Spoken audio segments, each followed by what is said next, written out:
Hola, bienvenidos a Escucha Podcast. Yo soy Álvaro López y entrevisto a todos los seres humanos que han tenido el valor de escucharse y que con su historia pueden inspirarte a maximizar el potencial que hay dentro de ti. Si quieres ver el podcast, puedes encontrarlo en YouTube como escucha-mx o bien seguir escuchándolo en Spotify. Para más información sobre escucha, visita nuestro sitio web en www.escuchamx.com. Hoy entrevisté a Juan Carlos Velázquez, ingeniero civil, emprendedor y atleta de alto rendimiento, pero sobre todo, un hombre que ha hecho del esfuerzo, la disciplina y la resiliencia su forma de vida. Desde sus inicios, Juan Carlos ha demostrado que emprender con Alameda no fue tener una idea, sino sostenerla. En el camino perdió socios, cerró showrooms y enfrentó crisis profundas, pero nunca dejó de avanzar. En esta entrevista no solo exploramos su trayectoria profesional, también nos sumergimos en su faceta más humana, la del deportista extremo, que ha corrido ultramaratones de 250 kilómetros en el desierto de Marruecos, organizando carreras nocturnas de 50 kilómetros en la Ciudad de México y cruzado la meta del maratón de Boston con una marca impresionante de 2 horas 38 minutos, siendo el mexicano más rápido en ese año. Juan Carlos es blanco-negro. Su historia es una oda a la determinación y al espíritu que no se rinde. En esta conversación hablamos de sus tropiezos, de ver a la muerte de cerca, del apoyo incondicional de su esposa e hijos y de cómo, incluso cuando todo se tambalea, lo importante no son los resultados, sino la claridad interna de por qué haces lo que haces. Una charla sobre todo de propósito, perseverancia y lo que significa realmente escucharse a uno mismo para tomar decisiones radicales con sentido. Si quieres saber más de Juan Carlos, lo puedes seguir en Instagram como Juan Carlos. Me está esperando y lo primero que me da una especie de GPS.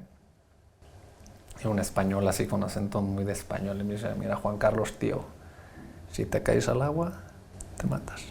Este podcast es presentado por OTV. En OTV Productions se especializan en transformar ideas en videos corporativos, publicitarios y comerciales de alta calidad. Su enfoque está en crear estrategias audiovisuales que capturen la verdadera esencia de cada empresa. Y lo mejor de todo, están tan seguros de la calidad de su trabajo que garantizan al 100% la satisfacción del cliente. Si el video no resulta ser como lo imaginaste, te devuelven tu dinero sin preguntas ni trucos. Si necesitas cualquier contenido audiovisual para tu empresa, contáctalos en www.otv.com.mx. Este podcast es presentado por Público. Público es una compañía mexicana con 7 años en el mercado que se dedica a operar y desarrollar espacios de trabajo en la Ciudad de México. Si estás interesado en tener las mejores oficinas para tu equipo en términos de espacio, diseño y tecnología, visita publi.co.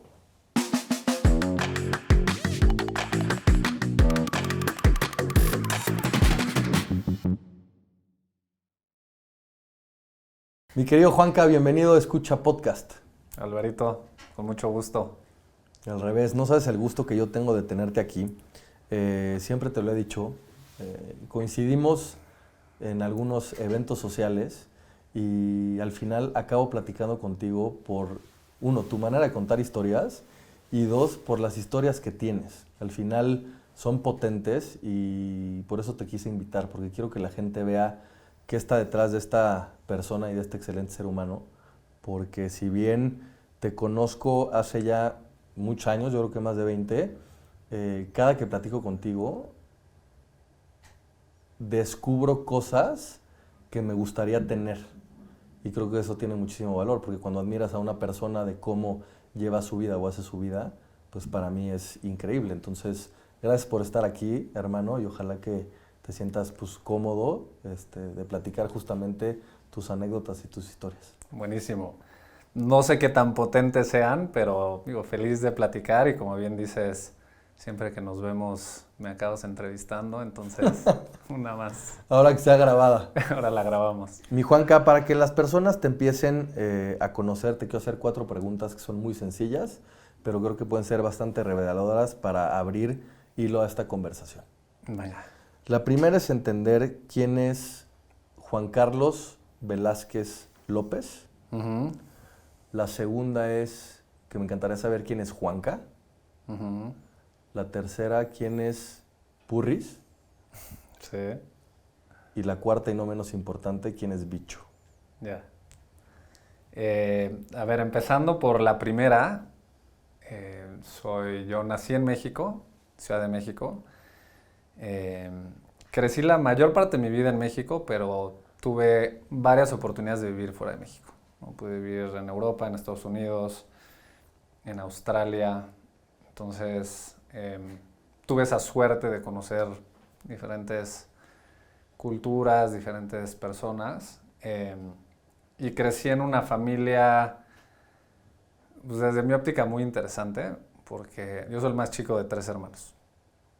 Entonces, mi hermano grande se llama igual que mi papá, Javier, luego Jerónimo y yo, el más chico.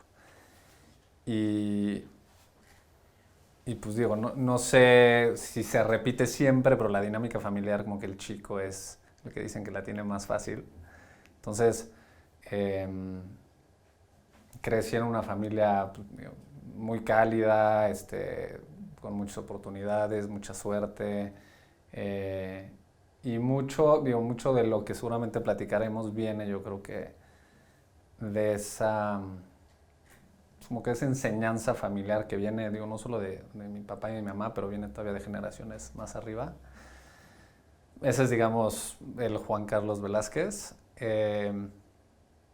Juanca es pues, como la persona,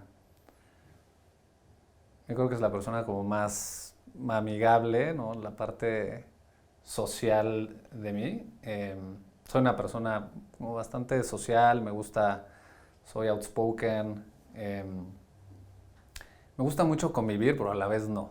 Creo que es una combinación entre ermitaño, pero ya que me sacas me gusta mucho convivir, ¿no? Entonces, por lo general luego dicen que soy medio grinch para querer salir, pero eventualmente cuando salgo creo que hago un buen desempeño.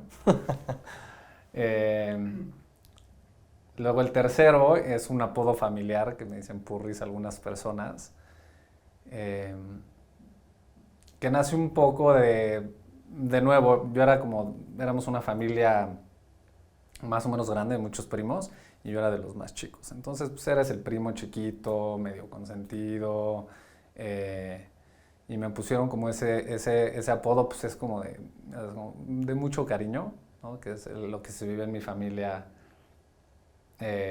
digamos, extendida de primos. Uh-huh. Y Bicho es el apodo que me puso mi esposa, Maite,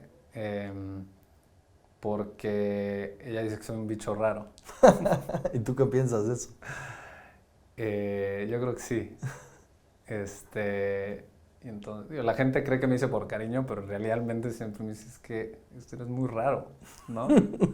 Como la caricatura esa de Derbez de la familia Peluche. Uh-huh. Así me dice, ¿por qué no puedes ser una persona normal? Entonces de ahí nace ese apodo y bueno, esas son como las 4 facetas que me preguntas. Me gusta porque todos tus nombres, y ahorita lo acabas de mencionar, tienen que ver mucho también con la parte familiar, sea de tu esposa, Maite, o ahorita decías, ¿no? De ser el hermano, o de la familia extendida, o de otras generaciones inclusive. Y sé que tienes y que tuviste un cariño muy especial por tu abuelo. Uh-huh. Un abuelo que te enseñó el valor del deporte y lo que significa toda esta parte de disciplina. Y me quiero remontar un poquito hacia esos tiempos donde empezaste a conectar con el deporte, con el veleo, con el esquí, tanto con tu papá como con tu abuelo. ¿Y uh-huh. qué significa hoy esta figura de un abuelo en tu día a día? Sí. Creo que nuestra historia, bueno, de mi familia se ha repetido desde mi abuelo, pasando por mi papá y ahora con mis hermanos. Me identifico mucho con mi abuelo y él creo que se identificaba mucho conmigo hasta cierto punto medio injusto. O sea, veías unas cosas que hacía de preferencia hacia mí sobre muchos de mis primos que eran medio obvias. Pero éramos bastante similares en muchas cosas. Para empezar, los dos somos ingenieros civiles, ¿no? Entonces, estudiamos lo mismo, sabemos calcular el peso de un puente, entonces desde ahí empezamos por un mismo camino. Pero donde más creo que comulgamos es más como una pasión por la aventura, ¿no? Como vivir una vida de aventura, en los muchos espectros de la aventura que pueda haber. Y entonces se hizo en mi familia una dinámica súper interesante de la cual Me parece increíble y yo estoy súper agradecido. A mí personalmente no me encanta velear, ¿no? Tú le preguntas a cualquiera que me conoce o conoce a mi familia y dice, no, Juan Carlos velerista de Estoy toda la sorprendido con lo que vida. acabas de decir. Sin embargo, el deporte de velear a mí no es un deporte que necesariamente me encanta como otros deportes me encantan.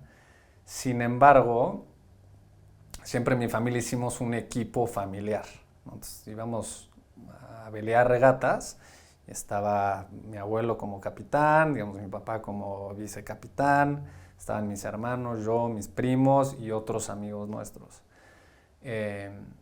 Entonces, en su momento tal vez no lo aprecias tanto, pero un poco más adelante te das cuenta, oye, qué gran suerte hacer equipo con tu abuelo, tu papá y tus hermanos, ¿no? Y lo muy interesante y divertido de la vela es que, salvo el capitán, todos los demás son cuasi esclavos, ¿no? O sea, vas sufriendo mucho del tiempo. Ajá.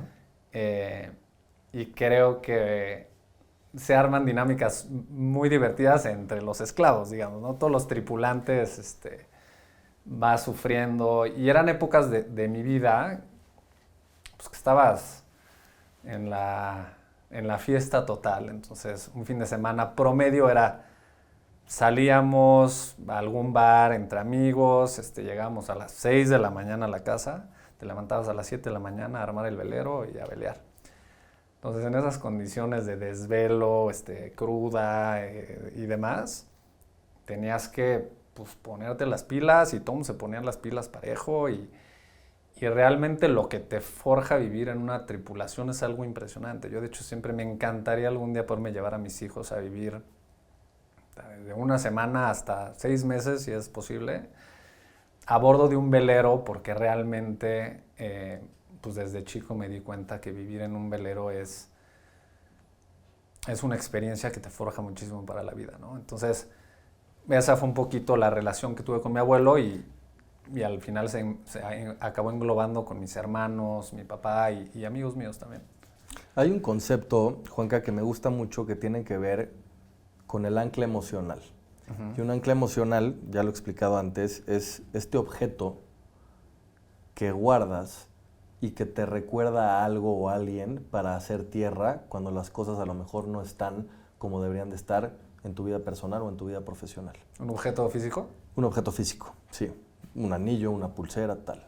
Tú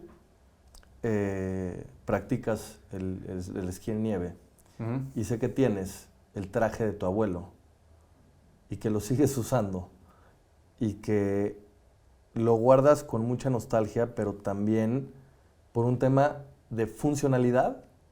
Tú dices que sigue perfecto y que no necesitas otro traje, pero que también tu abuelo está representado ahí. ¿Qué significa para ti este traje? Sí, es un traje, digo, desde mi óptica es un traje genuinamente bonito, ¿no? Mi abuelo, aparte que era muy aventurero, tenía buen gusto para vestir, el cual yo necesariamente no heredé. Pero a la hora de que le dices a tu esposa, oye, me voy a volver a poner el traje de mi abuelo que tienes 60 años, pues naturalmente te dice, ya tira esa chamarra, cómprate un traje nuevo. Pero yo creo que sí, como que a la hora de ponérmelo, me siento como parte de, y me da como esa emoción de, pues un poco, no necesariamente traer el traje que todo el mundo trae o el traje más nuevo, sino, oye, me pongo un traje de hace 60 años, jala igual de bien, esquío igual de bien o de mal. El coolness ya viene implícito por la cantidad de años que tiene. Sí.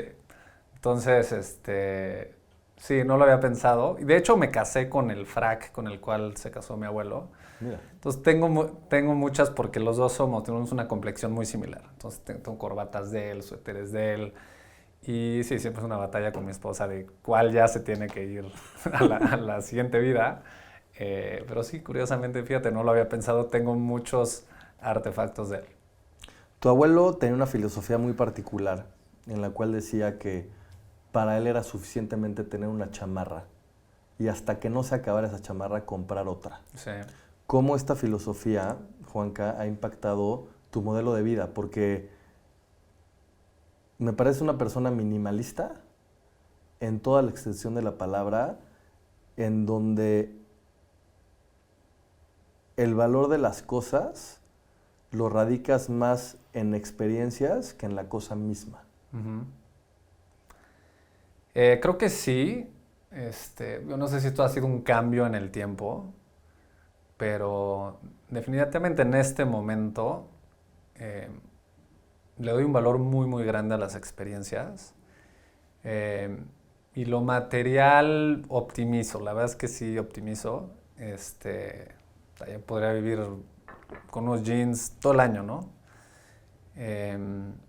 Y mi abuela era muy así, siempre nos burlábamos de él porque todo nuestro velero, para empezar, había veleros de los que le invertían y estaba impecable. Nuestro velero, el velero de los Velázquez, todo estaba parchado con cinta plateada.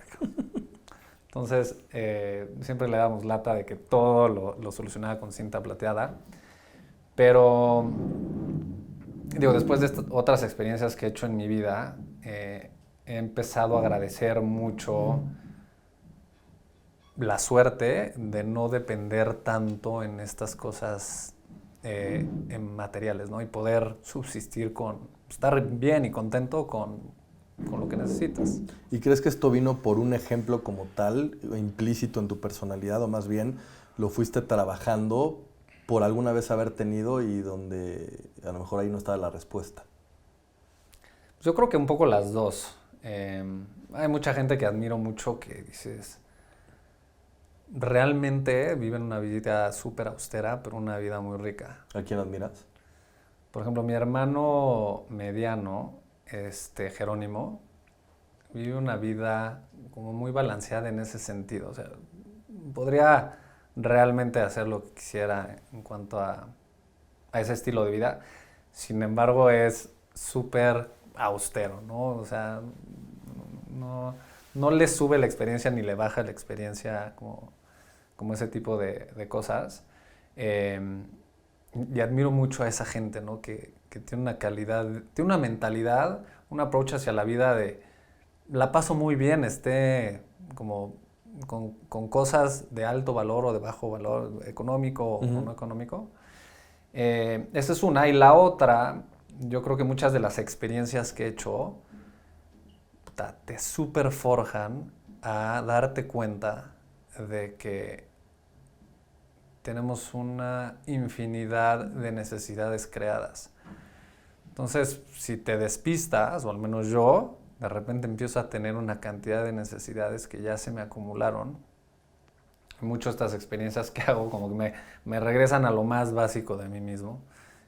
Y ahí es cuando te das cuenta, oye, todas estas necesidades son creadas, ¿no? Sí, hace sentido, y ahorita evidentemente vamos a abrir como esta caja de estas experiencias que hablas, porque me parece que seguramente te has traído varios regalos de estas experiencias. Pero quería seguir un poquito más con tu alma aventurera de emprendedor. Sí. Yo creo fielmente que las personas o lo traen o no lo traen. Yo creo que la personalidad del emprendedor es muy particular en términos de decisión, en términos de entrega y en términos de morir en la línea, por lo que alguna vez fue una visión y empieza a ser palpable, pero que como llegó también se puede ir. ¿Por qué te digo esto? Porque tú fuiste emprendedor desde muy temprana edad en la universidad. Empezaste con un primer negocio en donde tenían unas mochilas y vendían café en los semáforos. Cuéntanos un poquito de cómo fue esta primera experiencia de emprender. Sí. Y luego, si nos podemos brincar a tu proyecto en tu MBA en Chicago, cuando creaste Alameda. Va. No sé si se le puede llamar un negocio a esa primera experiencia que mencionas, pero simplemente a mí me frustraba muchísimo. Llegando a la universidad había una cola infinita, ¿no? Y con un amigo tuvimos la brillante idea de conectarle una cafetera a una moto de pizzero. Okay. Entonces mantenía el café caliente. Nuestro negocio era, conectas la cafetera, dejas la moto andando en el semáforo, todo el mundo en el coche va a querer un café, excelente idea.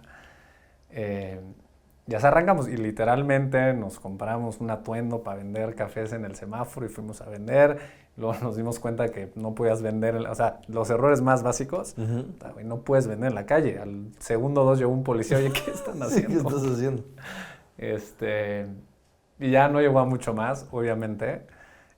Sigo creyendo que es una buena idea, sin embargo, tiene que estar mejor pensada y ejecutada. Ahora, yo también creo que es una buena idea, pero ¿qué pasó? Pues sí, llegó el policía, pero pudiste haber sacado un permiso, ya no quisieron, nunca fue tan formal, pero fue una primera idea de un emprendedor. Esas son las ideas de un emprendedor, que luego se convierten en unicornios muchas veces. Sí.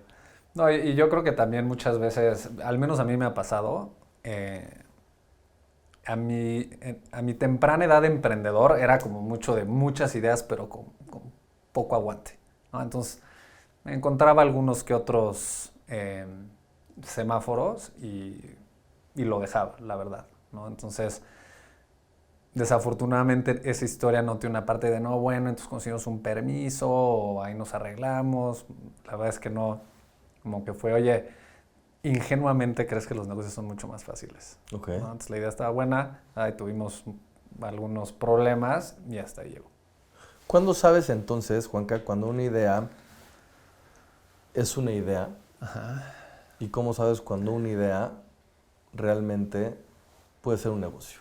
¿Tú tuviste una idea con un socio en la universidad en Chicago? Uh-huh. Ganaron un concurso en donde les invirtieron dinero y crearon Alameda. Cuéntanos un poquito cómo es este proceso de generar una idea a llevarlo a la realidad. A ver, yo creo que eso es justo lo más interesante, no sé si divertido, pero lo más interesante de emprender es, nada está garantizado. Entonces,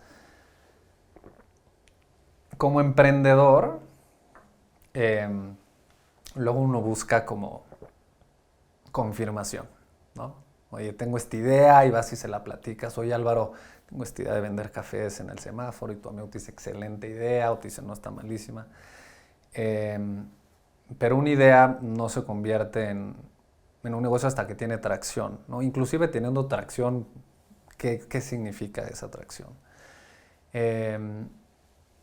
Entonces, yo digo, he arrancado algún número de negocios y algo que he aprendido es el proceso de iteración y adaptación. Es lo más importante. O sea, tu idea es lo último que es importante, ¿no? ¿Por qué? Porque probabilísticamente lo que tú te estás imaginando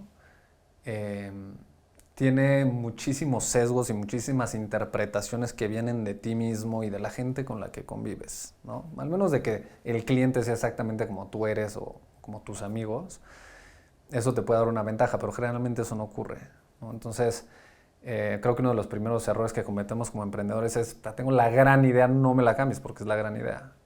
Pero los grandes emprendedores se casan un poco con el proceso, este proceso de iteración, y también se casan con sus socios. Entonces, es interesante porque cuando hablas con emprendedores ya de más recorrido, no están buscando la solución a las mesas plegables, están buscando al mejor socio. Que si van a trabajar en mesas o que si van a trabajar en AI, es menos importante que encontrar el socio, ¿no? Entonces, y un poco acabando de responder la pregunta es, yo creo que de una manera optimista, si encuentras un gran socio, junto con él es mucho más fácil llevar un proyecto desde fase de idea, llevarlo por un proceso de iteración, adaptación, aprendizaje y eventualmente que se pueda volver un negocio. ¿Qué significa ser un buen socio? Porque tú has tenido varios socios, Juanca, y varios socios también te dejaron en el camino pensando para ti, evidentemente, que eran el gran socio. Sí. Y no fue así. Sí. Digo, a resumidas cuentas, un gran socio es estar en las buenas y en las malas, ¿no? Es igual que una relación, digamos, tu esposo, tu esposa, donde depositas por completo tu confianza en esa persona. Entonces, Por eso muchas veces las sociedades que acaban funcionando es gente que lleva mucho tiempo trabajando. Entonces, se conocen cómo trabajan, cuáles son sus valores y a la larga eso acaba funcionando porque acaban habiendo tantos problemas, tantos inesperados, que si no es una persona con la que comulgues en valores, que eso, digamos, asumiendo que eso es lo que conduce el comportamiento en el largo plazo, simplemente no es sostenible. Entonces, por ejemplo, yo, esta historia que tú te sabes, tenía un socio, entonces nos fuimos al MBA, el clásico error de alumnos de MBA, ¿no? Pues oye, pues tú medio sabes vender, yo medio sé de producto, órale, socios, órale, socios. Y nos lanzamos al ruedo y estuvo interesante la historia porque nos empezó a ir impresionante. Al principio, Alameda, que es un marketplace de muebles en su momento, nos iba extraordinariamente bien. O sea, todos los fondos de la región nos estaban buscando. Y tú cuando tienes una idea tan pronta, vas y le vendes al fondo, ¿no? Que es un inversionista, le vendes al fondo, pues sí tengo mi idea, tengo un poco de tracción, pero le estás vendiendo un 95% al equipo. Entonces le decíamos, pues mira, está Juan Carlos y está esta persona, son como Batman y Robin. Son los mejores que te pueden lanzar este negocio en este momento. Y entonces ahí están Batman y Robin operando y llega un fondo y nos da un term sheet, que es básicamente una carta de intención de inversión. Y por mala suerte, por muchas cosas, 2 meses nos empieza a ir súper mal. Las ventas iban así como para arriba y 2 meses muy para abajo. Y entonces un día llega mi socio a la oficina, cabizbajo, sin su mochila, que me llamó la atención. Y yo, fuck. ¿Cuánto llevaban? Llevamos como 6 meses operando. Okay. ¿No? Entonces entra a la oficina y me dice, oye, ¿podemos hablar? Desde que me dijo, ¿podemos hablar? Se me hizo un hoyo en la panza. Dije, esto ya valió. Se siente, ¿no? Se siente fuerte. ¿Ya sabías que venía? No.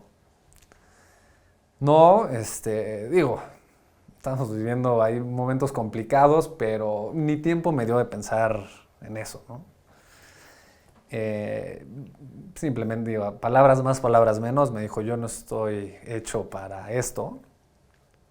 En fin, ahí acabó esa relación.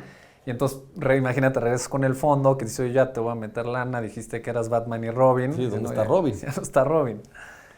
Y la verdad, los inversionistas del fondo se apiadaron de mí, for lack of a better word, y me dijeron, órale, cumplimos nuestra promesa, pero tienes que conseguir un socio con estas características. Okay. Yo dije, trato hecho. Antes de entrar a este segundo socio, ¿qué vieron en ti para que hayan cumplido su promesa? Porque una carta de intención no es un contrato. Sí. Es eso, una carta de intención de invertir en. Yo creo que confiaban, tenían algo de entendimiento de que tenía ciertas capacidades que eran suficientemente buenas para poder aspirar al negocio que queremos construir, ¿no? Que era un negocio enorme de estos. Esa es una, pero la importante es que confiaban en que me iba a morir en la línea, ¿no? Eso creo que siempre fui muy claro y conseguir esa carta de intención fue muy, muy complicado. ¿Qué implica conseguir una carta de estas? Por lo general... o sea, para la gente que hoy quiere emprender. Para empezar, haces todo un proceso de buscar a fondos, de los cuales 9 de 10, si bien te va, te dicen que no, ¿no? Por fin uno te dice, bueno, órale, te escucho, que me hagas tu pitch. Entonces le das el pitch y de ahí, probabilísticamente, tal vez la mitad pasa a la siguiente ronda. Luego en la siguiente ronda hablas con más socios y eventualmente para este proceso en particular tienen un comité de inversión. Entonces ahí están los sharks y vas y les pitches.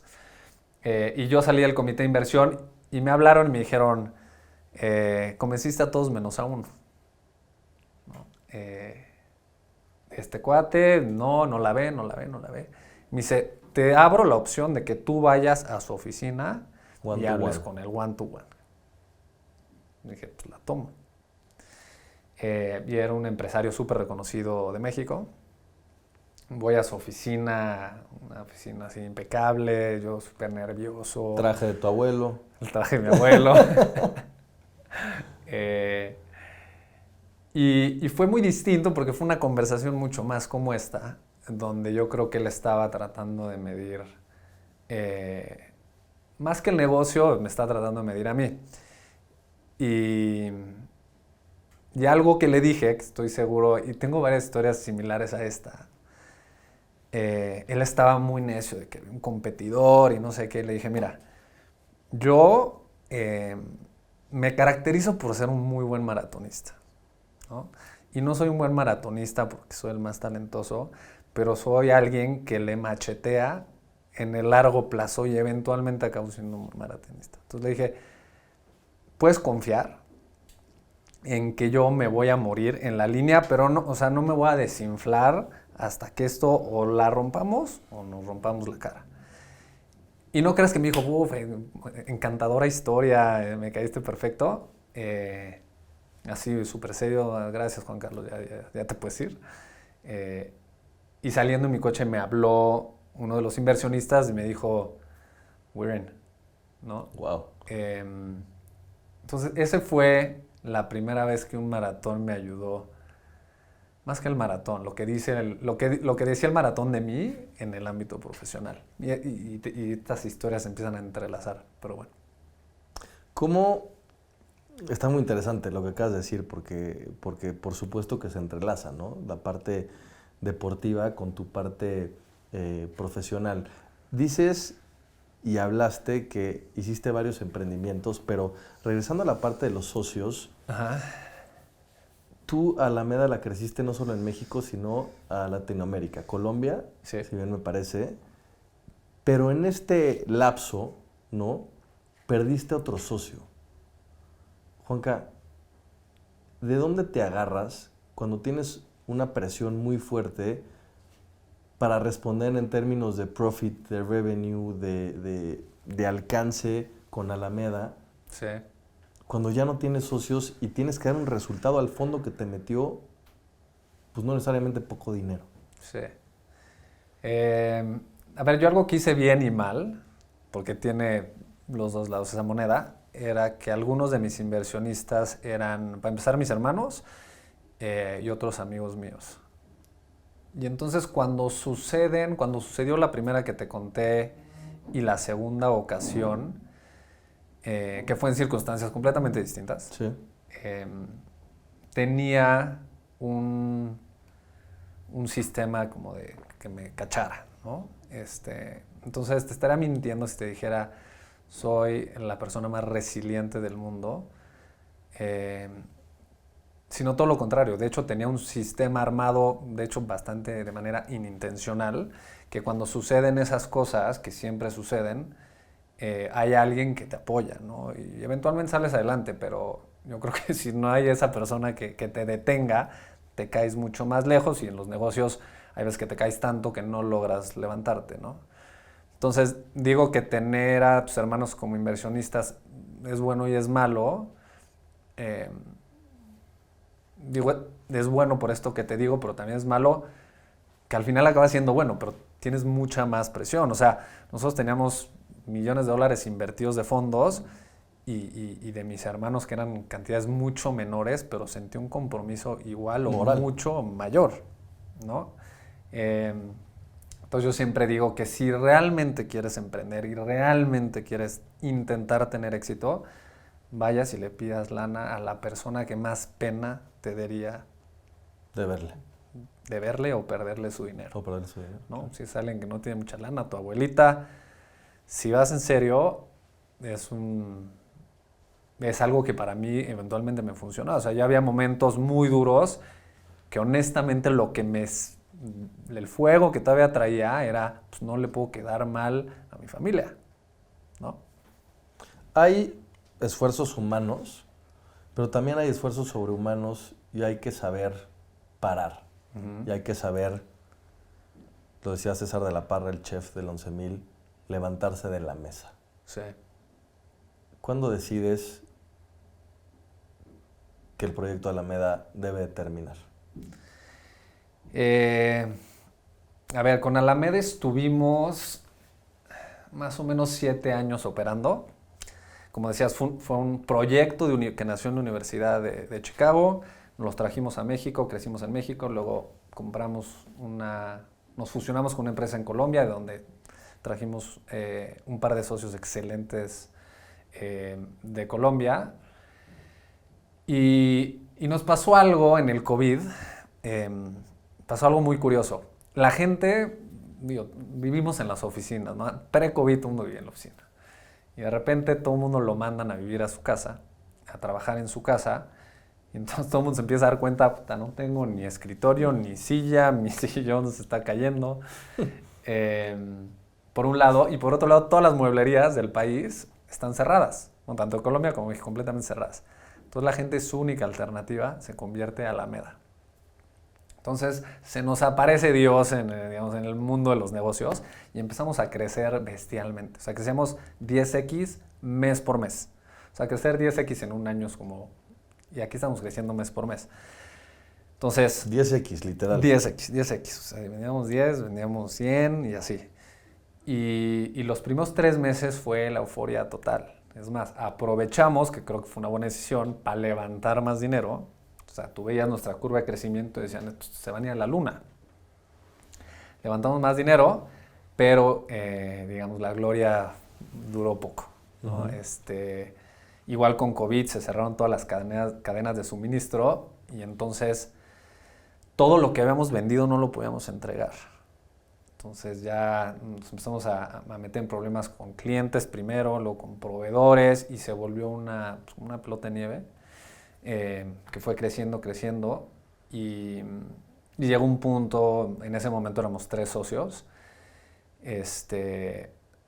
donde intentamos, lo malo de estos negocios de tecnología, o al menos el que nosotros teníamos, es que necesitas ser muy grande para ser rentable. Entonces no lo podíamos hacer rentable y ya no podíamos levantar dinero. O sea, ya los fondos que nos veían como wow, ya decían, estos cuates van en picada, ¿no? Y en el mundo de las startups, cuando te vuelves el patito feo, es muy difícil quitarte ya el estigma. Ese estigma, entonces no logramos levantar el dinero que necesitábamos. Y llegamos a un punto donde, me acuerdo perfecto, un día me escribe uno de mis inversionistas, un cuate de alto perfil, que lo buscó un cliente de Alameda por LinkedIn y le dijo, oye, tu empresa me debe un sillón, no me acuerdo que le debíamos, o me lo entregas o me voy contra ti. Entonces empezó a ser un problema que un poco se nos estaba saliendo de las manos. Y pues llevamos 7 años, o sea, 7 años en años emprendedor es como una vida entera. Entonces cerrar eso fue muy duro para todos, especialmente por la gente que te decía que había depositado su confianza en mí, ¿no? Le ponía yo mucho valor a mi reputación, a los compromisos que había hecho. No que los minimice ahora, pero creo que también me flagelé de más en ese sentido. Y de hecho, 9 de 10 inversionistas con los que hablé me dijeron, se hizo lo que se pudo, márcame cuando venga la siguiente. 9 de 10. Siempre hay uno que no. Entonces, creo que no soy el mejor ejemplo de saber cuándo pararse de la mesa. Y es bien difícil. Es bien difícil, creo que no hay... Porque estuvimos muchas veces cerca de pararnos de la mesa antes y nos acabó yendo muy bien después. Yeah. Lo veo mucho en correr también. Yo los coaches de correr que más me gustan, los que más, son los que se obsesionan por las etapas de descanso. Ahí es cuando te das cuenta que es alguien que realmente entiende el proceso de mejorar como atleta. Entonces, de hecho, luego yo en algún punto me convertí en medio coach de correr y todo ese aprendizaje de descansar en correr ahora lo utilizo mucho más en mi vida profesional. He seguido un poco en la misma dinámica de, digamos, de alta intensidad, pero pues creo que es algo que vas aprendiendo y madurando. Pero al final del día creo que es muy, muy difícil saber cuándo ya. Después de esta experiencia que tuviste en estos 7 años, me decías al principio que cuando tú tienes una idea, necesitas pues la valía de alguien más, ¿no? De rebotar, ¿no? Con tus cercanos, decir, oye, te parece una buena idea, va por aquí, va por allá, porque eso pues te reafirma como ser humano, y yo creo que a todos nos reafirma, Sí. el que nos digan, sí, yo creo que es una buena idea, vas por buen camino. ¿Cómo te recuperas y te levantas para volver a tener la certeza de que las cosas van a ir bien y de cambiar, no sé si de giro, pero de volverte a dar la oportunidad en otra empresa como hoy en Incode y lo que estás haciendo y con el ímpetu de seguir haciéndolo con la misma energía que empezaste como cuando tenías una idea en un MBA? Para empezar, creo que sí es importante un periodo de recuperación. Porque eso te prepara para lo que viene y te da tiempo para pensar, ¿no? Muchas veces, o sea, por ejemplo, yo estaba un poco obsesionado acabando la maestría con construir el mega negocio de la portada de Forbes. Y hoy en día no es algo que me llama la atención de esa manera. Entonces este periodo de descanso te ayuda como a recalibrar tus prioridades, te ayuda a recargar energía.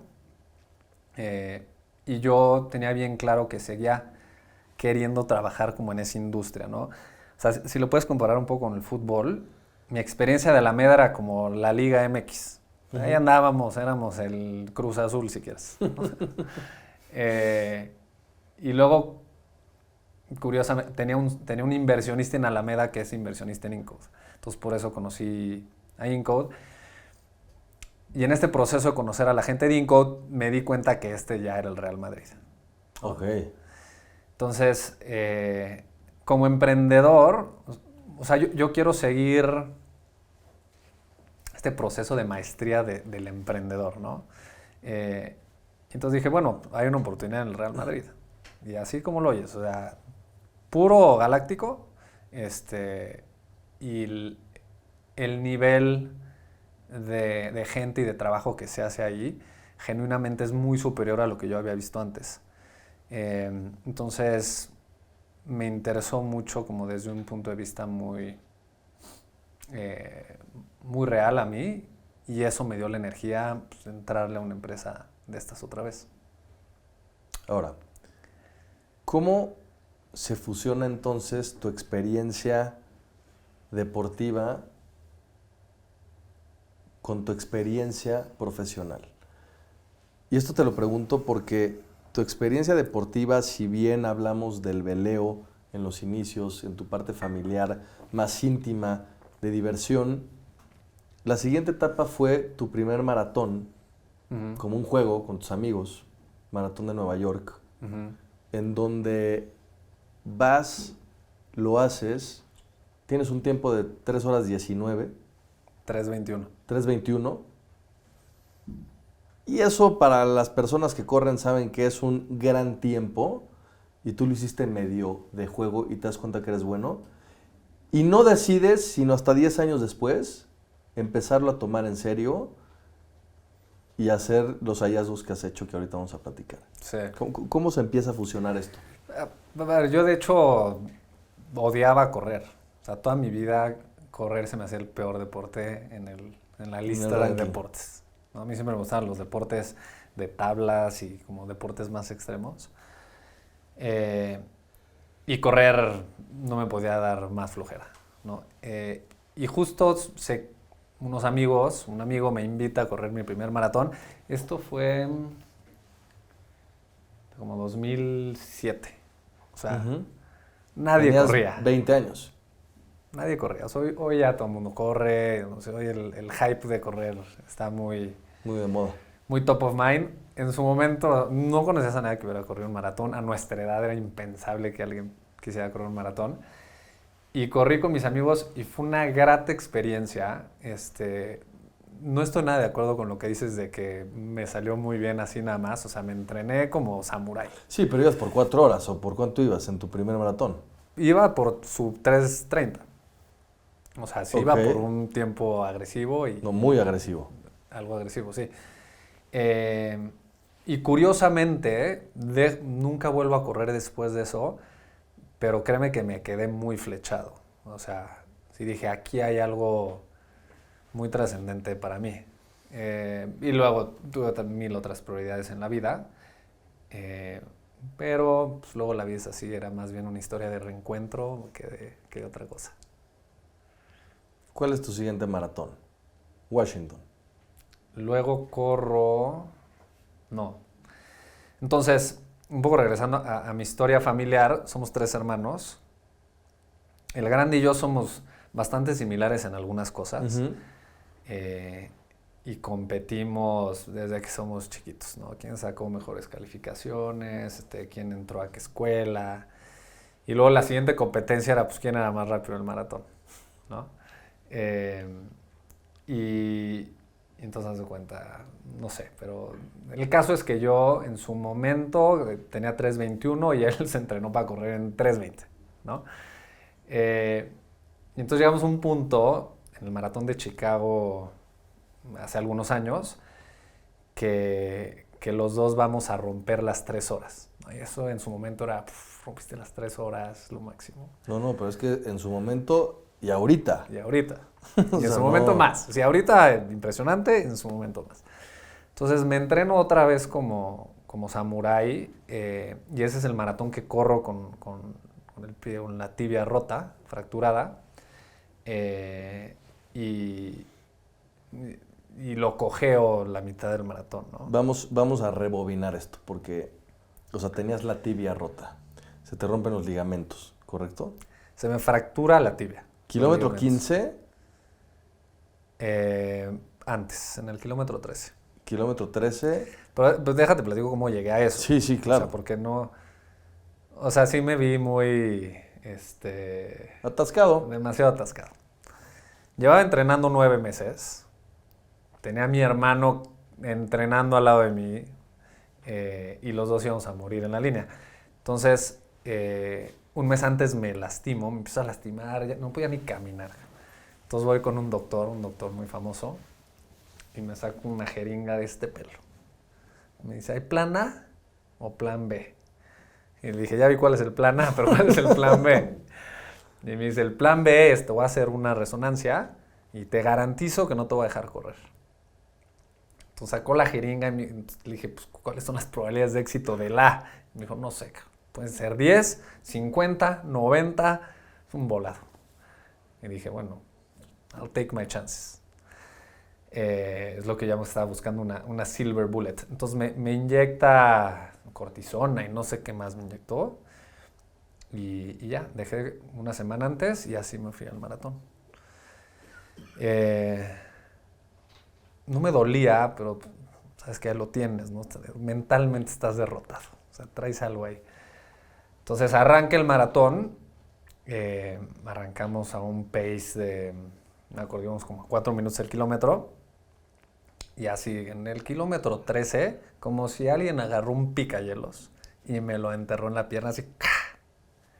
Me empiezo a cojear, me voy a la banqueta, un dolor impresionante. Vomitaste el dolor, Juanca. Vomité del dolor, la gente creía que me estaba muriendo, llegaron los doctores, ya estuve sentado pues, un rato y dije, pues bueno, voy a volver a intentar, ¿no? Entonces me paro en un pie, cuando vuelvo a pisar con el otro, otra vez, otro picayelos, y al suelo otra vez. Y estaba como en un muy mal momento ahí, porque como que todavía creía, muy idiota de mi parte, que podía llegar a las 3 horas, como que sea, de alguna forma me paro ya, que se me pase el dolor, y si cierro bien, tal vez. Pero bueno, estuve suficientemente tiempo sentado como para decir, se me fue la meta, ¿no? Y eso fue lo mejor que me pudo haber pasado. Como que cambié de meta en ese momento y dije, bueno, ¿qué tal si intento hacer 15 kilómetros? Entonces me paro, cojeando, casi que cojito, 1 kilómetro, 2 kilómetros, y así poco a poco empiezo pues, medio a cojear y me aviento cojeando todo el maratón, ¿no? Y en el camino pues, veo a mi familia, a mi esposa, todos me dicen, joder, ¿Para qué? salte, ¿qué estás haciendo? Y por atascado, no, tengo que acabar y tengo que acabar. Y en parte un poco similar a lo que te contaba de Alameda, cuando entrenas por un maratón esos niveles, haces tú muchos sacrificios, pero tu familia también hace muchos sacrificios. Me dolía mucho no terminar el maratón. O sea, obviamente por mí, por mi ego, claramente estaba destrozado, pero me dolía mucho fracasar por todos los sacrificios que la gente había hecho por mí. Entonces, de manera muy necia, en efecto, cojeo el resto del maratón. ¿Lo valió? O sea, ya retrospectiva, ¿cuál fue el costo de haber cojeado pues más de la mitad del maratón? O sea, definitivamente es algo que no volvería a hacer. O sea, si pudiera vivir ese momento, no. Sin embargo, me llevó a un lugar tan profundo. A ver, me lastimé tanto y me llevó a un lugar tan profundo que desde ahí reconstruí mi carrera como corredor y me permitió llegar a un nivel de corredor que jamás hubiera llegado si no hubiera tocado ese fondo. Entonces, ¿lo valió? Si no, pues diría que sí, Pues sí. ¿no? Aunque desde el punto de vista racional, pues no. No, pero bajo esta óptica, después llegó Washington. Entonces luego llegó Washington, y ahí corro un maratón en 3:49. Pero ahí me di cuenta, y un poco se refleja también como emprendedor. Muchas veces mi emprendedor, yo novato, no se da cuenta todo lo que le falta para ser un emprendedor profesional. Entonces, cuando me trueno la tibia y estoy 6 meses sin correr, deprimido, empiezo a leer de correr. Pero me meto al fondo, ¿no? O sea, hasta el nivel biológico de qué está pasando en tu célula a la hora que estás corriendo, cómo intercambia el oxígeno. Entonces me volví realmente un experto en el tema de correr. Entonces, y esto es bien importante, porque cuando yo salí a entrenar, literalmente yo no estaba pensando en el entrenamiento, que si son 10 kilómetros, que si tienes que hacer subidas, sino estaba pensando qué impacto están teniendo mis células en este entrenamiento en específico. Entonces te vuelves un atleta mucho más intencional, ¿no? No nada más sigues un plan de entrenamiento, sino estás optimizando a tus células en cada entrenamiento. Entonces, claro, si no hubiera tenido ese crash, seguramente no hubiera tenido ni el tiempo ni la obsesión por construyamos desde cero. Calificas a Boston. Uno de los maratones, si no es que el maratón más complejo del mundo, ¿no? No el más, pero sí, es un mal maratón desde la óptica de que si puedes correr rápido o no puedes correr rápido. Es un maratón con muchas bajadas, muchas subidas, que para el ritmo de un maratonista son subóptimas. Sin embargo, pues es como el sueño de cualquier maratonista, ¿no? Boston se categoriza por ser el lugar a donde van a correr los que realmente corren duro. La elite, ¿no? Que le llaman. La elite. Eres un corredor de elite. Cuando corriste Boston, hiciste un tiempo de 2 horas 38 minutos. Y no solo esto, sino que fuiste el mexicano más rápido que corrió en ese año el maratón. ¿Qué significa hoy para ti ese maratón? 2:38, qué locura. Es una locura. Pues varias cosas. Creo que fue la culminación de todos los fracasos que antes había tenido como maratonista, ¿no? Y también significó mucho desde la óptica de aprendizaje. O sea, para llegar realmente a correr en esos tiempos necesitas un proceso de aprendizaje muy importante. Entonces, algo que valoro mucho esa experiencia es todo lo que aprendí del proceso de aprendizaje. Haber sido el mexicano más rápido era algo que me llenaba de orgullo. Claro. Soy muy patriota en ese sentido. Entonces, y algo que creo que me ayudó a correr a esa velocidad es Normalmente uno cuando corre un maratón se pone una meta, que siempre está abajo de las 3 horas, abajo de las 3:30, abajo de las 4. Pero yo esa vez cambié mi meta y dije, quiero ser el mexicano más rápido. Cuando mis amigos que iban a correr Boston estaban pensando en quiero romper las 3 horas. Entonces, a la hora que me puse esa meta que era, para empezar estaba definida de una manera distinta, Sin duda. por un lado, y por otro lado, pues era una meta más ambiciosa. Como que solita mi meta me atrajo y me llevó a eso, ¿no? Y la gente me dice, todos corrimos más o menos, éramos más o menos un grupo, todos corrimos 3:35, 2:58 y tú corriste en 2:38, o sea, entrenaste más, Sí, ¿dónde está el truco? ¿Qué te metiste? ¿No? Y yo les digo, mi único secreto que hice es me puse una meta más agresiva que ustedes. Y ya. Todos los días tal vez tenía que correr una repetición más, tal vez tenía que ser un poco más estricto con mi dieta. Y es todos esos ajustes milimétricos que yo tenía que hacer porque tenía una meta distinta, eventualmente se dieron en el resultado, que eso se traduce muy bien a los negocios, ¿no? Tú ves a los grandes emprendedores, aparte de generalmente estar bastante locos, tienen una capacidad de encontrar metas que a los mortales luego no se nos ocurren. ¿Cuál ha sido la meta que te ha llevado a tener tu mejor resultado? Y no hablo de un tiempo, hablo en toda la extensión de la palabra.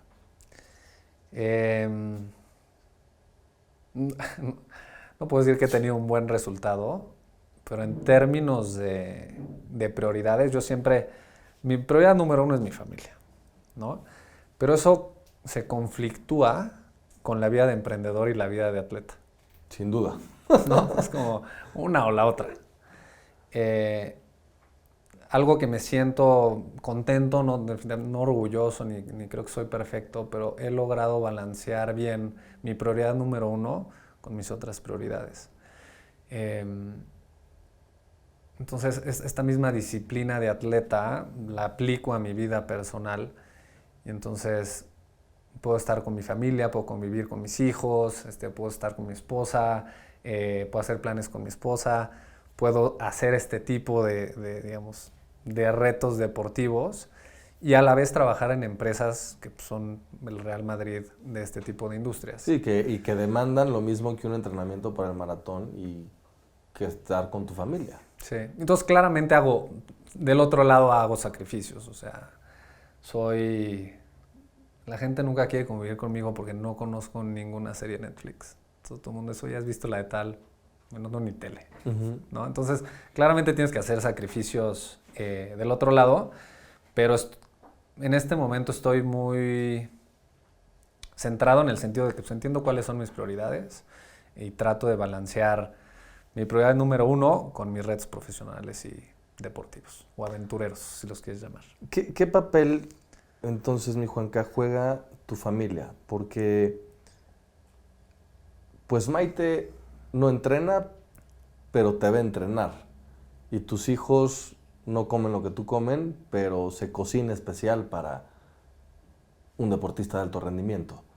Y no solo eso, hay deportes que te pueden llevar a hacerlo de manera recreativa, pero hay pruebas que ya también desafían la parte de salud. Y estoy hablando de tu experiencia cuando cruzaste el Atlántico en un velero. Y la segunda es tu experiencia cuando corriste en el desierto del Sahara una carrera de 250 kilómetros por 7 días. Y ahí la salud ya también tiene que ver y la optimización de tu cuerpo. Sí. ¿Qué papel juega la familia aquí? Es una pregunta difícil.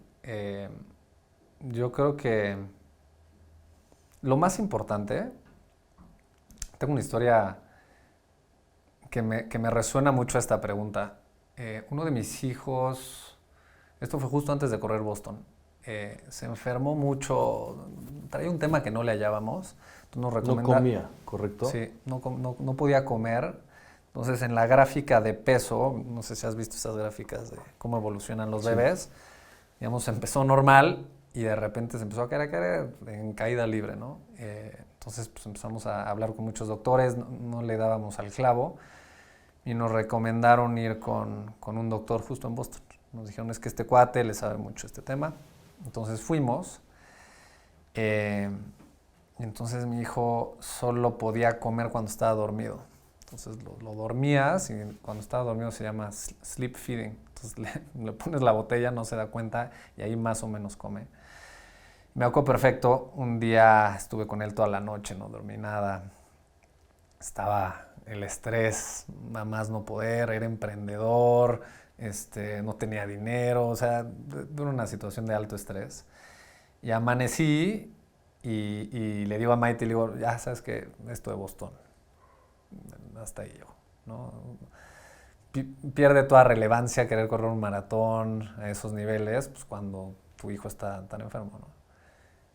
Y ahí son esos momentos, son esos puntos de inflexión donde tu familia hace toda la diferencia en el mundo. Y yo también un poco hasta jugando medio el papel de víctima, ¿no? De, no, pues ya, Sí, mi sueño se fue. Sí, ya mi sueño lo dejo ir. Ya volverá. Y ahí, como dicen los gringos, get your head out of your ass, ¿no? Me dice, estás loco. Yo me quedo con él, tú te vas a correr, y así, en ese tono. Y no tienes ni que contestarle como a un apoyo de ese tipo, literal, sin mucho más, me puse mis tenis y me fui a correr ahí en Boston. Y es eso, es ese apoyo. Y creo que lo lindo de esa historia es que finalmente también corrí también en Boston porque como estuve viviendo 2 semanas ahí, me conocí las subidas, las bajadas, la banqueta. ¿Te fuiste hasta allá? Sí, me iba hasta allá en Uber, regresaba corriendo.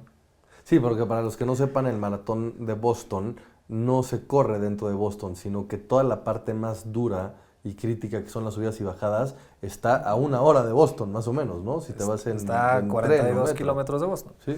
El maratón de Boston, cuando lo hicieron, es unos amigos se fueron a un pueblo que está a 42 kilómetros y dijeron, órale, a correr de regreso.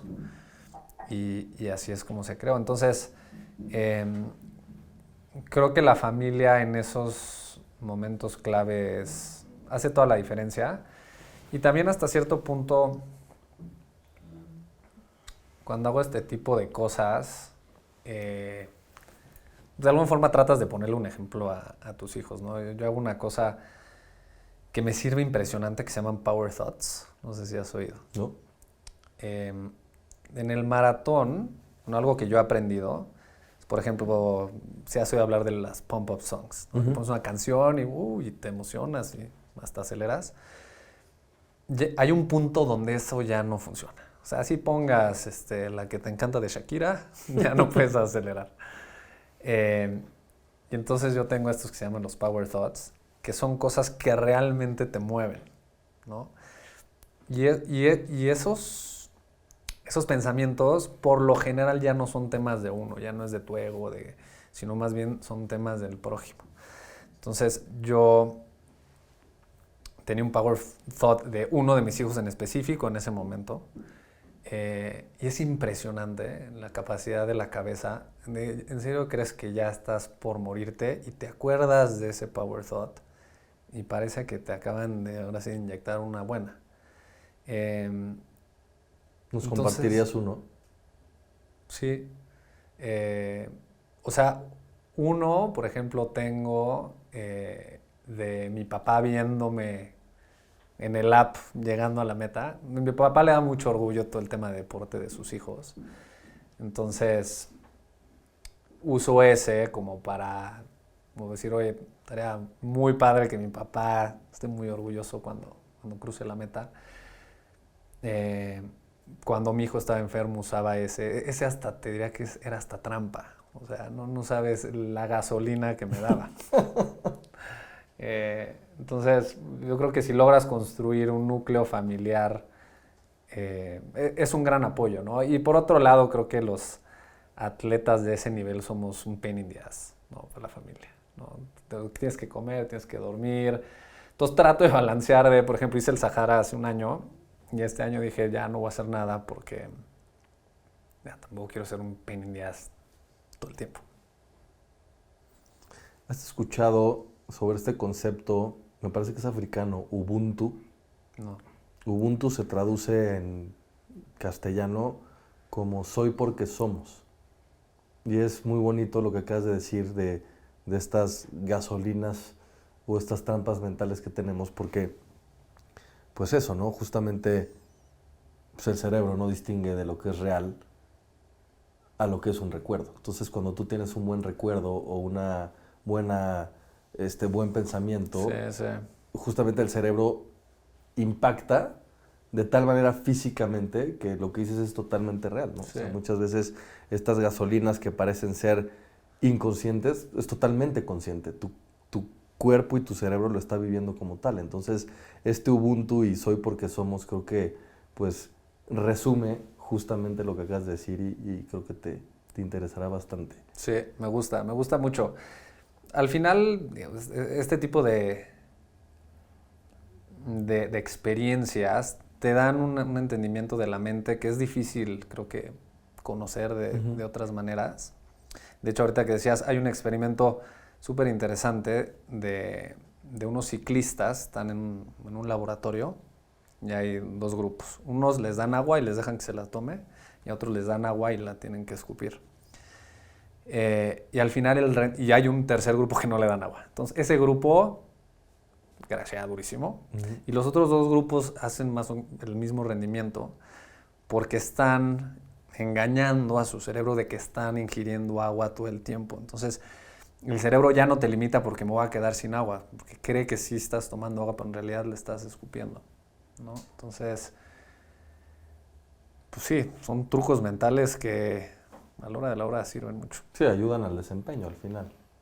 Dentro de tus diferentes experiencias, el riesgo ha estado implícito. Sí. Y te ha tocado ver la muerte muy cerca también. Tuviste una experiencia cuando subiste el Nevado de Toluca. Uno de tus amigos se resbala y estuvo mucho tiempo en terapia intensiva. Sí. Correr el desierto del Sahara, 250 kilómetros durante 7 días, en donde tú traes tu mochila, tu comida, tu colchón donde vas a dormir, etcétera, implica un riesgo real de deshidratación y de las condiciones que esto conlleva.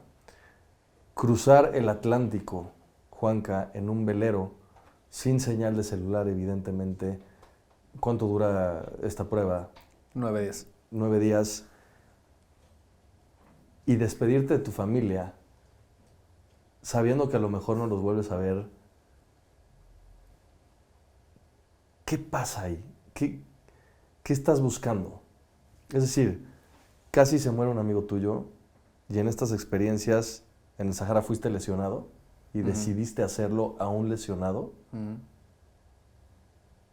Y esto del barco que se dio de un día a otro y aceptaste la invitación, son 3 pruebas muy fuertes con las que has convivido. Sí. ¿Qué pasa ahí? ¿Cuándo acaba esto? ¿O realmente no acaba y es la búsqueda insaciable que tienes? Yo espero que se acabe. Yo lo veo como 2 cosas distintas. Una es como buscar el reto o la aventura y la otra es medirle el riesgo. O sea, el cruce del Atlántico fue riesgoso, pero no sabía lo que me estaba metiendo. In my defense. Y por ejemplo, 250 kilómetros en el Sahara, entiendo que suena muy agresivo, pero también el riesgo está acotado. Y de hecho hoy en día estoy buscando retos que tengan prácticamente 0 riesgo y cero, no sé, como daño físico, que al final del día pues, te haces, ¿no? Me cuesta trabajo Entonces, ahorita que me decías esto, ¿no? Me cuesta trabajo estar sentado aquí contigo y decir, y no haber vivido eso. Por varios motivos.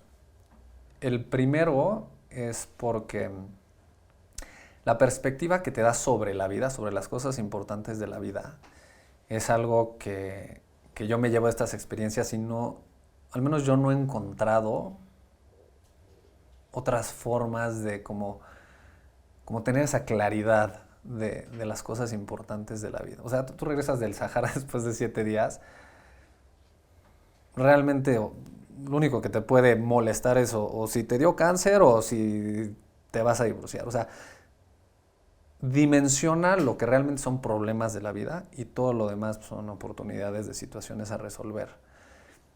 Entonces, como definitivamente tengo un hambre por seguir como cultivando eso, por decirlo de alguna manera. También algo que me ha pasado con esto es, he conocido a gente extraordinaria, ¿no? Extraordinaria en todos los sentidos. Y de nuevo, ¿no? Creo que estaría muy triste conmigo mismo si no hubiera conocido a esas personas. Y no sé, la verdad es que no sé si termina, yo creo que eventualmente sí. Lo que sí soy consciente es el tema del riesgo, ¿no? Por ejemplo, cuando crucé el Atlántico, ahí sí dije, esto sí está, o sea, este es el nivel permitido de riesgo y esto lo cruzó por varias órdenes de magnitud. Tu familia no sabía, evidentemente, ni tú el nivel de riesgo al No. Pues, ¿Por qué fue tan riesgoso esta aventura? O sea, no es que haya sido riesgoso. O sea, a mí cuando me invitan a cruzar el Atlántico, fue súper prematuro. O sea, fue súper rápido, como tú mencionas. Entonces, no me dio tiempo de pensarlo mucho y qué bueno. Pero al final del día, acepto esta aventura y no sé si alguna vez te contesto, pero entonces estaba yo en un Zoom, era el COVID, estaba en un Zoom y le estaba pichando, y esto nunca se me va a olvidar, al mejor fondo que hay en América Latina. Es como si, no sé, o sea, si eres artista y vas a hablar con la disquera más importante, o sea, y tal. Y empieza a sonar mi celular de un cuate que jamás en mi vida le ha marcado ni me ha marcado. Es un amigo de toda la vida. Empieza a sonar, digo, qué raro. Pero pues estoy aquí, no puedo fallar en esta oportunidad. Vuelve a sonar 2 veces, vuelve a sonar la tercera vez, al punto que dije, esto está demasiado raro, que pongo en pausa, digo, ahorita vengo. Estaban mis socios, entonces ellos llevaron la reunión y le contesto a este cuate. Le digo, ¿qué pasa? Y me dice, ¿quieres cruzar? Así, ¿cómo está? ¿Quieres cruzar el Atlántico en 3 días? Y yo, ¿qué? Sí, no puedo, estoy en una junta. Bueno, me necesitas decidir en 10 1 minutos. hora, sí. Y entonces cuelgo y regreso a la llamada y están hablando y yo mi mente mi mente está en otro lado. Termina, por cierto, no levantamos lana del fondo y yo culpo a mi amigo por interrumpirme. Y pasa algo que no me esperaba.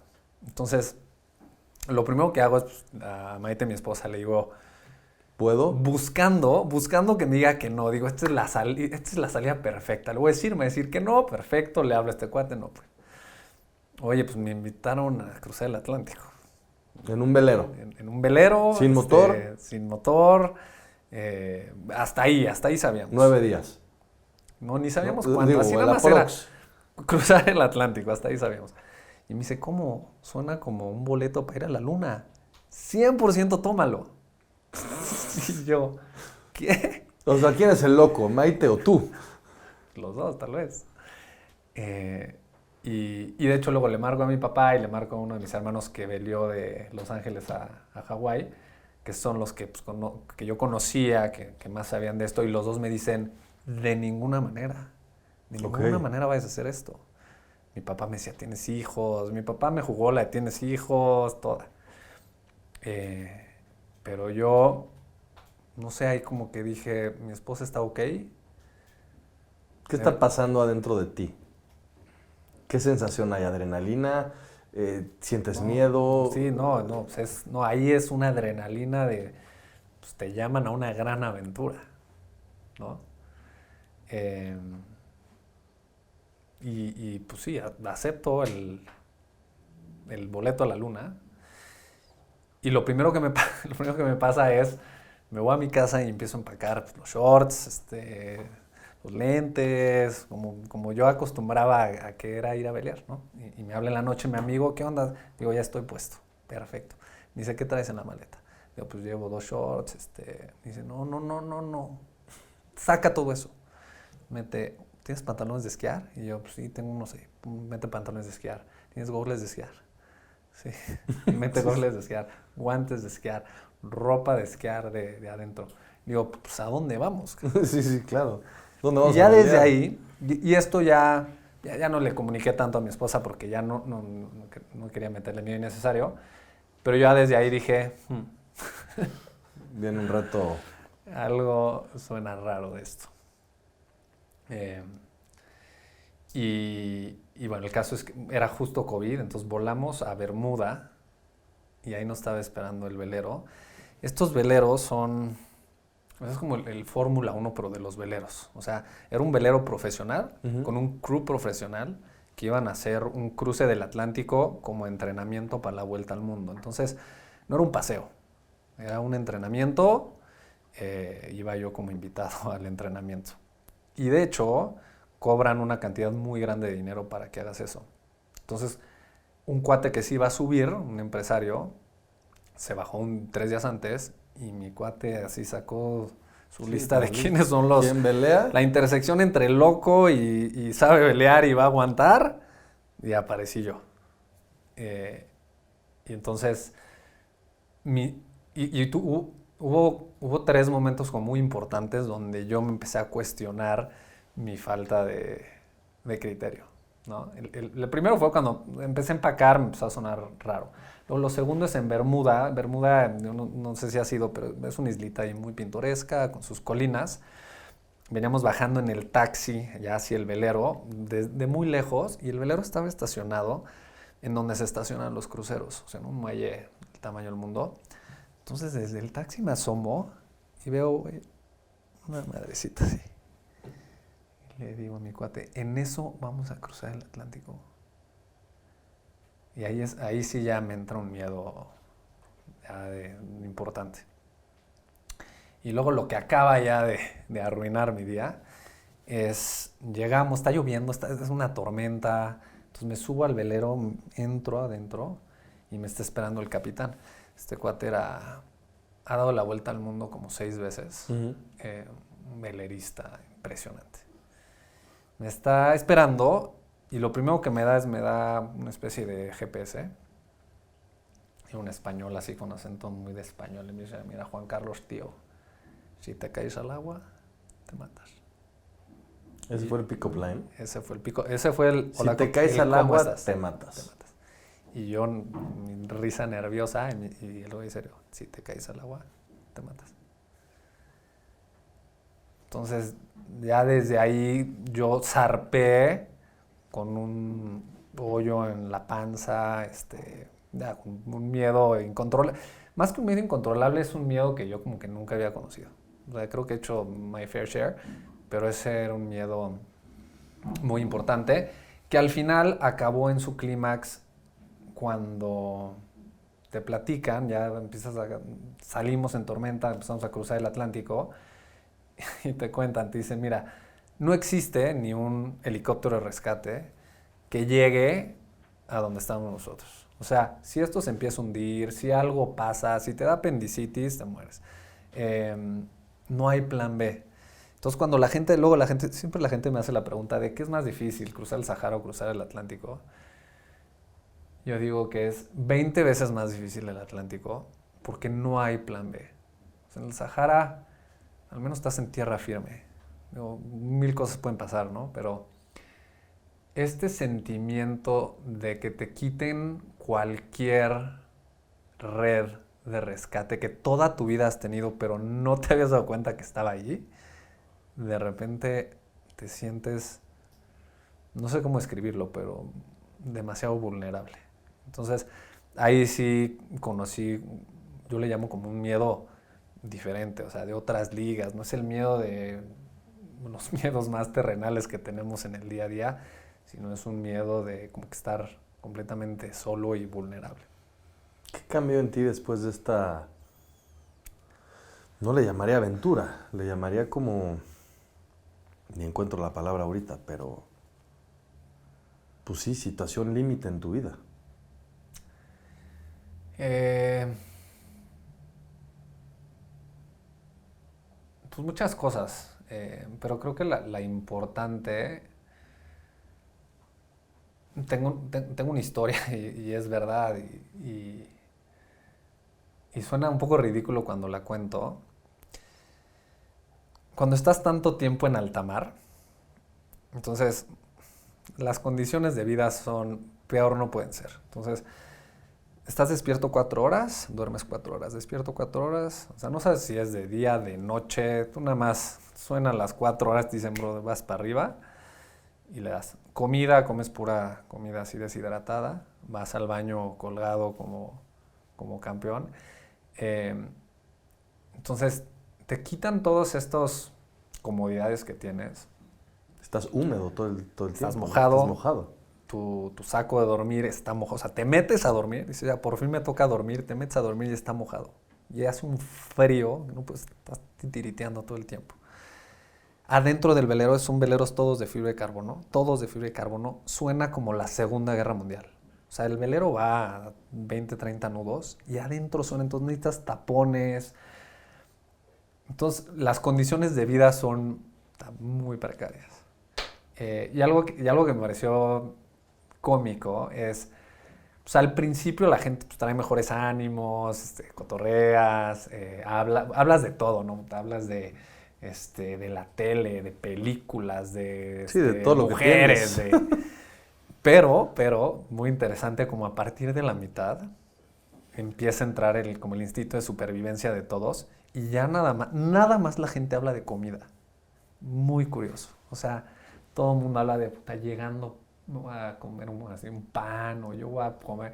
Entonces empiezas, ya estás como en survival mode. Sí, ya la pirámide de Maslow a todo lo que da. Y eventualmente, o sea, te lo cuento como que sí fue mucho sufrimiento, pero eventualmente se convirtió en una experiencia de estar en el momento y estar contento y no diría que disfrutable porque esa no es la palabra, pero presente al menos. Entonces llegamos al puerto, ya después de que... Antes de eso, tengo mucha curiosidad. ¿Qué se siente ver tierra? No sabes. O sea, tierra a la vista, No literalmente. No sabes. Traes un GPS, ¿no? Que bueno, por cierto, una parte de la historia divertida ahora, nada divertida en su momento, es que se nos acabó la batería a medio camino por un tema que tuvimos y entonces todos los instrumentos dejan de funcionar y lo más importante es las bombas que sacan agua si te estás hundiendo dejan de funcionar. Entonces me decía el capitán, Juan Carlos, tío, nos empezamos a hundir y en 20 segundos estamos en el fondo. Pero lo que ahora es cómico, pero no lo fue nada en su momento, es que la gente que nos iba, nuestras familias que nos iban siguiendo en internet, iba así el velerito cruzando a medio Atlántico y de repente, ¡pum! ¿Qué pasó? ¿Qué pasó? No puedes hablar con nadie. No hay nada, o sea, esta angustia la vivió tu familia. Sí, y la de todos los tripulantes.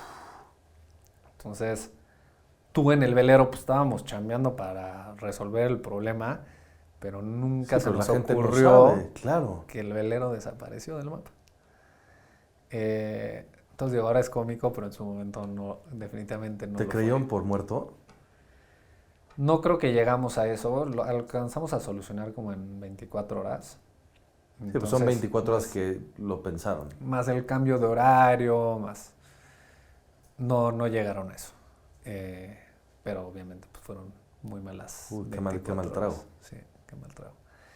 ¿Pero qué íbamos con esto? ¿Qué había sentido con tierra a la vista? Entonces, una de las cosas que me pareció súper divertida o interesante del humano.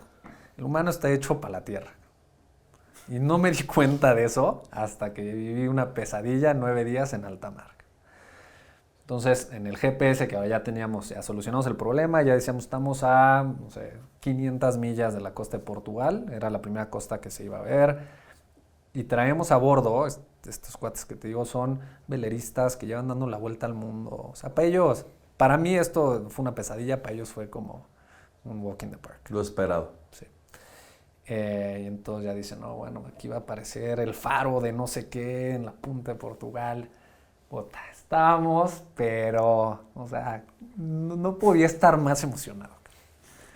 Porque aparte algo que también yo creí, yo voy a cruzar el Atlántico, pues vas a ver ballenas, atardeceres, vas a una gran experiencia. No paró de llover más que 1 hora y 9 días. O sea, no vimos el sol. No vimos ni una de agua mala, para que mejor me entiendas. Entonces, ya estábamos medio tocados. Entonces, en el momento que ves tierra, te lo juro que es como volver a nacer.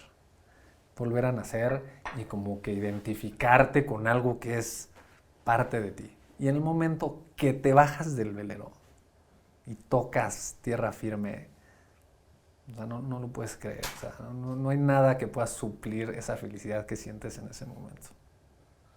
Qué historia. Es que podemos estar hablando Sí, podemos 10 contar. horas de esta historia, pero la gente cercana, Juanca, te define como la persona más resiliente que conocen y que lleva la disciplina al siguiente nivel. Digo, creo que con esta conversación me puedo dar cuenta y la gente se puede dar cuenta de que esto eres o blanco o negro, no hay medias tintas. Y dentro de esta disciplina, esta resiliencia y todo lo que has hecho, pues también existen superpoderes. Y nosotros nacemos con superpoderes o vamos desarrollando estos poderes. Te quiero preguntar, ¿cuál crees que es tu superpoder y cómo es que este superpoder impacta al mundo? Creo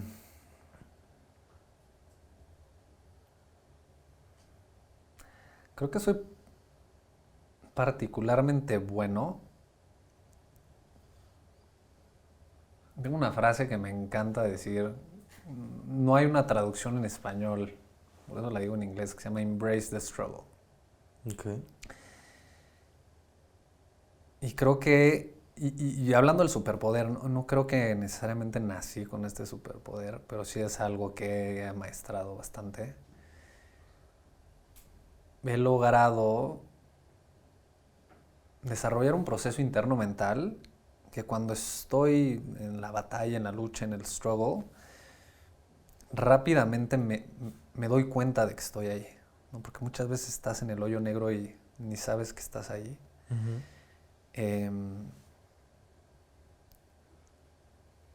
Lo identifico y eventualmente, yo creo que por las experiencias que he tenido, pero lo sé aceptar, ¿no? Creo que o sea, es un poco el poder, o sea, sé aceptar la adversidad. O sea, abrazar como el caos sería como la traducción, ¿no? Más Sí, o menos. lo que viene y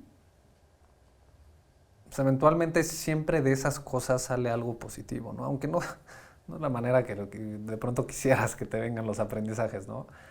Pero este proceso de dejarlo llegar, abrazarlo y darle un spin positivo, es un superpoder, sí. No creo que nací con él, realmente creo que se me ha desarrollado esa piel de Embrace the Struggle. Y lo considero un superpoder porque es aplicable a la vida en términos muy amplios y muy generales. Sin duda. Profesional, personal, deportivo. Y yo al principio me preguntabas, oye, hay algunos emprendedores que nacen y otros que no. Yo soy de la idea de que se hacen los emprendedores. Se hacen. Se hacen. Por ejemplo, ahorita doy clases en el TEC, una clase que se llama Fundadores. Y justo hay una clase que es la discusión de que si un emprendedor se hace o no, ¿no? Y dentro de la clase, yo les digo, a ver, el primer día de clases les digo, ¿quién quiere 10? Todos levantan la mano, digo, el que corra un maratón tiene 10. Si quieren, no vuelva a venir a una clase. No vuelva a venir a una clase, no a una tarea. Y luego todos bajan la mano, ¿no? Le digo, bueno, ¿quién quiere 30 puntos más? O sea, si sacas 7, sacas 10. Y entonces hacemos un programa en la clase donde si corres un maratón tienes 10, si te levantas 10 días a las 5 de la mañana te damos 30 puntos adicionales. 10 días a las 5 de la mañana, a esa hora te levantas, ¿no?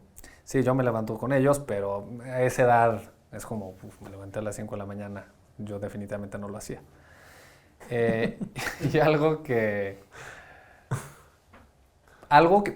realmente creo, y es un poco una de las conclusiones de la clase, ¿eh? Entonces los metemos pues como estos mini bootcamps a los alumnos. Eh, y al final, algo que me llena mucho es que los alumnos aprecian de manera muy, muy grande estos mini bootcamps. O sea, nos desvivimos dando la clase, ¿eh? Y mi socio, que también da la clase, tiene una experiencia impresionante, o sea, da una gran clase, cuenta unas historias impresionantes, y al final los alumnos dicen, lo más fregón fue el 5 AM Club.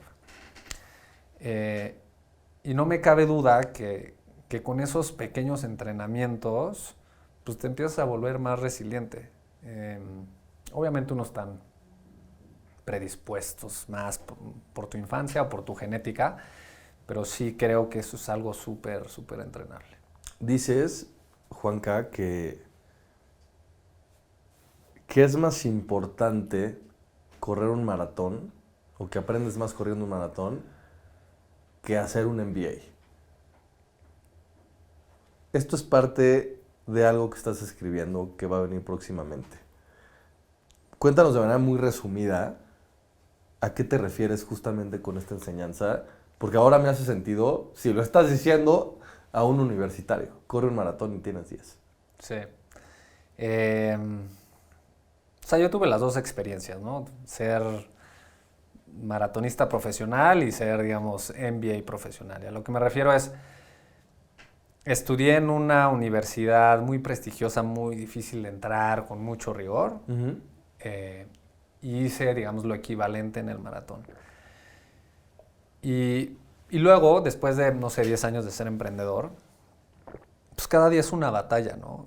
Y entonces, si yo pudiera llevar Bitácora. una bitácora de esta batalla, usé estos recursos para librarla, 9 de 10 uso recursos del maratón y 1 de 10 uso un recurso de la maestría. Porque al final yo creo que emprender no es lo que sabes, sino es como lo que se necesita. Pues en un salón, pues a ver, una clase de resiliencia, pues ahí te encargo, ¿no? Tienes que ser, para ser resiliente primero, ¿no? Sí, claro. Y entonces, digo, la gente me dice que estoy llevando al extremo mi concepto del maratón, pero genuinamente lo creo. O sea, no me cabe la menor duda, al menos para ser emprendedor. Tal vez si quieres ser, no sé, un consultor, me mete a hacer un MBA. Sales mejor entrenado para ser un emprendedor definitivamente de un proceso de maratón que de un MBA de la que quieras. Entonces, un día, justo estaba haciendo un hike. El día que se me ocurrió, estaba haciendo un hike con mi esposa. Dije, tengo una gran idea. Voy a escribir un libro que se llama Forget the MBA, Run a Marathon. El título es buenísimo. El título es bueno. Suena a bestseller. Y se volteó y me dijo, estás idiota. O sea, solo tú estás en esas locuras. Y lo estás haciendo. Y lo estoy haciendo. Y lo estoy haciendo y lo voy a hacer porque realmente lo creo. O sea, realmente lo creo y a gente que le he dado partes del libro, se han identificado mucho, me ha interesado mucho gente que no corre, que le he dado el libro, empiezan a correr.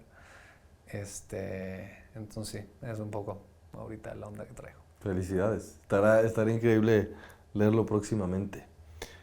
Por último, porque ya tenemos que cerrar, tengo más temas en la mesa que dejaremos por otra ocasión, como tu experiencia como vegano, en la cual pusiste a tu cuerpo como un laboratorio un año para ver qué pasaba, o los ayunos que tienes, ¿no? Trimestralmente, en donde dejas de comer 4 o 5 días para regenerar esta parte celular y que pues, estás muy metido pues, en esos temas de biohacking y todo esto que es muy interesante. Pero tenemos en Escucha un apartado en donde dentro de nuestro research le preguntamos a tus personas más cercanas qué pregunta te harían para que la puedas responder. Uh-huh. Una de estas preguntas viene de Maite, tu esposa, y pregunta que ¿en dónde has encontrado mayor crecimiento? ¿En tus fracasos o en tus victorias? O sea, está muy fácil. Fracasos definitivamente. ¿Por qué? Porque la victoria de Boston también... Es decir, hay mucho sacrificio también para las victorias, ¿no? No se me hace tan obvio.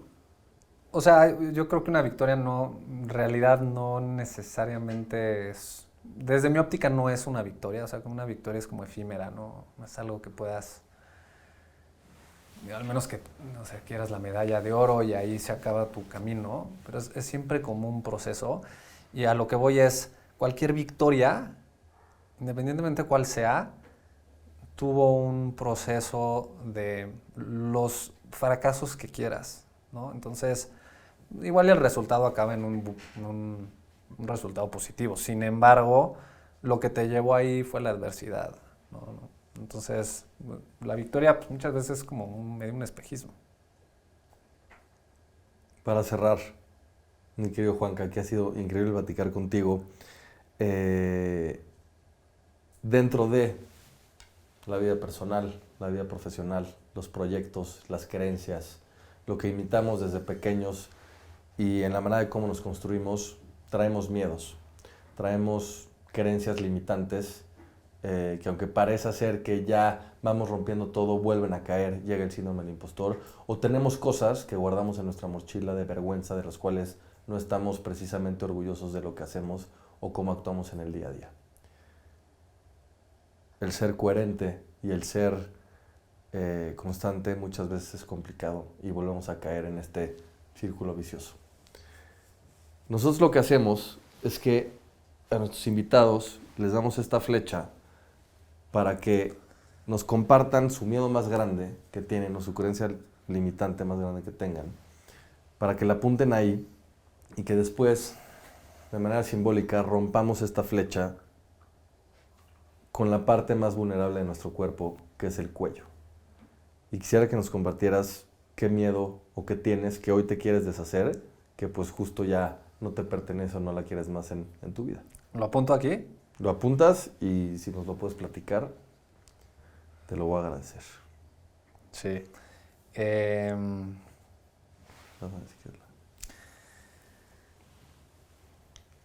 Uno que me quite el sueño es no intentar ciertas cosas. Así como escuchas que soy bastante entrón, hay ciertas cosas que no he intentado, ¿no? Entonces, como que le tengo mucho miedo a quedarme pasivo, a quedarme estancado.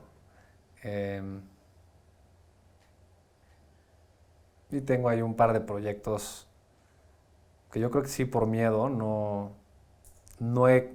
algunos medio he empezado, pero no he logrado meterles lo que quisiera. Entonces es justo como esa pasividad hacia cosas que quisiera hacer. Okay. Es un tema de acción justamente, ¿no? Porque la determinación la tienes. Sí, es un tema de acción en ciertos aspectos de mi vida. Bien. ¿Por qué la flecha o qué? Porque la flecha, lo que vamos a hacer es intencionarla para que rompas justamente este miedo con la parte pues más vulnerable, que es la garganta, y que a partir de eso pues rompas justamente ese miedo y que acciones no desde el miedo, sino... ¡1!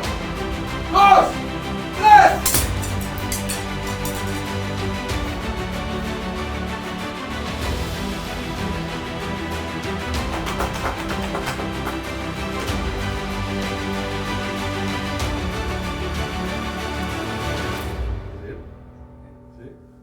Mi Juanca, gracias por el espacio. Ha sido un agasajo platicar pues más a fondo, justamente teniéndote aquí cautivo de todas tus experiencias. Creo que personalmente me llevo muchísimo, sobre todo esta parte de determinación. Creo que el mundo está lleno de excusas y las personas, incluyéndome, estamos llenos de excusas. Y creo que cuando realmente pones el foco, pones la intención, pues con tus múltiples ejemplos nos das justamente esta cátedra de que pues las excusas solamente solo somos nosotros mismos y que ahí está todo para que sí lo puedas lograr, siempre obviamente con una contención familiar y que haga sentido para el crecimiento personal, ¿no? Entonces, gracias, este es tu espacio y estoy feliz de poder haber platicado contigo por aquí. No, hombre, nada que agradecer. Digo, no creo que mi vida sea nada especial ni extraordinario. Yo creo que al final, al revés, al contrario, felicidades a ti por el proyecto, por atreverte. Así que de emprendedor a emprendedor siempre hay mucho respeto. Entonces, no, gracias por la invitación y feliz. Gracias, hermano.